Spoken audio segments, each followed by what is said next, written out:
Yo, what is going on, guys? This is your boy TrevCL, and we are here with week 1 of the GPC. So I know I didn't do any sort of draft reveal or draft analysis for the GPC, but you know, hopefully you guys can forgive me. You know, you've probably seen that I'm in a decent amount of leagues, and that's not even including the non-upload leagues. So hopefully you guys can forgive me for that.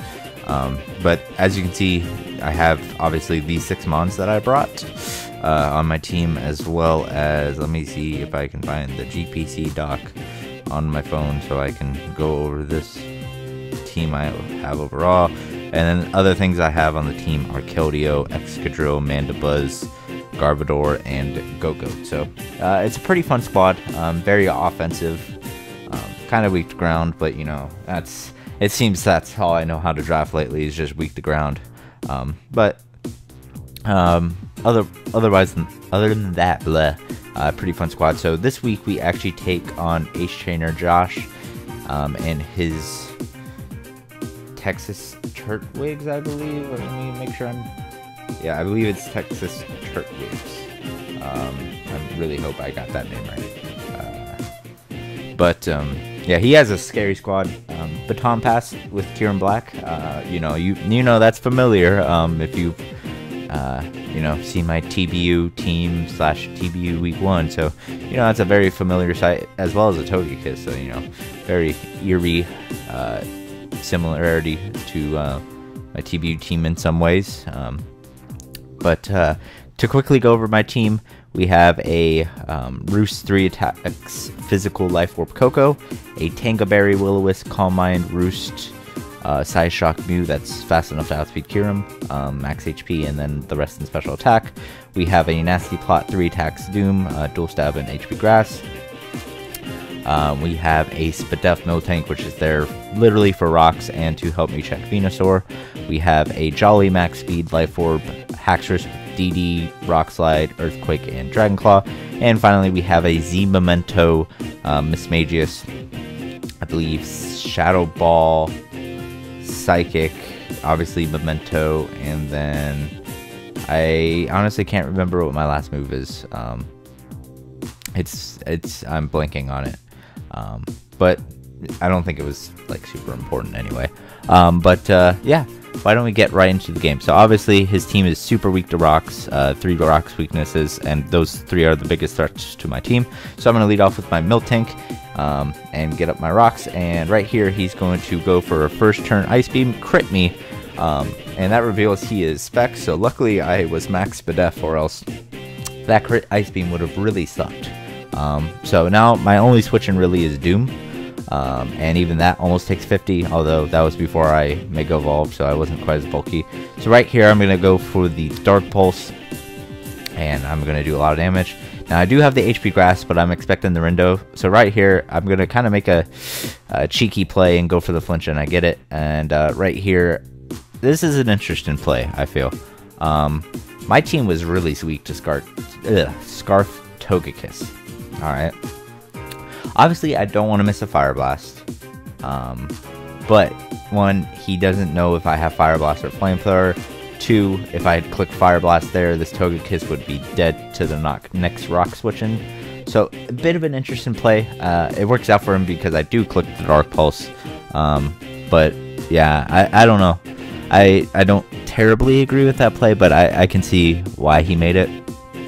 But, yeah, not clicking Fire Blast there is going to really come back to haunt me, as he gets a flinch here. Had I been able to get off that Fire Blast, I would have been able to kill, but obviously it's a Togekiss. I did get the Dark Pulse flinch on the Gastrodon, so I'm not complaining too much. So I'm going to go with my Coco because it's my only thing that resists Air Slash, and I don't want anything else to get flinched down. Brave Bird should kill the Togekiss, so I'm just going to click that anyway as he sacks off the Gastrodon. And now he's going to go into his Donphan. I do have the Spin Blocker and Mismagius. I can live any hit as long as he's not like offensive knockoff, because my Mismagius actually does not have any bulk investment as he goes for the rocks. Right here I'm just going to go for the Shadow Ball, and I do get a Spadef drop, which kind of matters, but at the same time I think it was a lower roll with the Shadow Ball, so you know, I might have been able to kill it with the next one anyway. So I'm going to pause for a second, because one play I could have also made there was trying to set up with the Haxorus right then and there with a Z Memento. But at the same time, the Venusaur is still healthy, and if he's like Fizdef Venusaur, he can even take a +2 Life Orb Dragon Claw. So I didn't really feel like going for it there. I could have possibly even set up with the Mew, maybe. I could have made a couple plays, but I was still able to kill off the Donphan, which is really good. So right here, he's going to finish me off with a Poison Jab, revealing he's not Life Orb. And I don't think he would bring Banded Scolipede to this matchup. So this is where it starts to trickle into my mind that he is Z-move, because this is one of his Z-eligible mons alongside Kieran Black. So right here with Mew, I'm going to hope he's not Baton Pass, and he's not Baton Pass, which is really good. So I'm going to set up a Calm Mind, and the speed investment comes in real key. I don't know how much speed he had, but even if he was max speed timid, I still had enough to outspeed. So right here, there's a bit of an interesting exchange. So I'm going to roost up until I can get about as high as I can feel comfortable with to take a hit from... I basically just want to get out of range of Scolipede's Mega Horn. Obviously, he could expend his Z move to get rid of me if I'm like below 60%. And I could have set up a Calm Mind, a couple Calm Minds, and then right here I would have been able to kill the Oko, the Venu.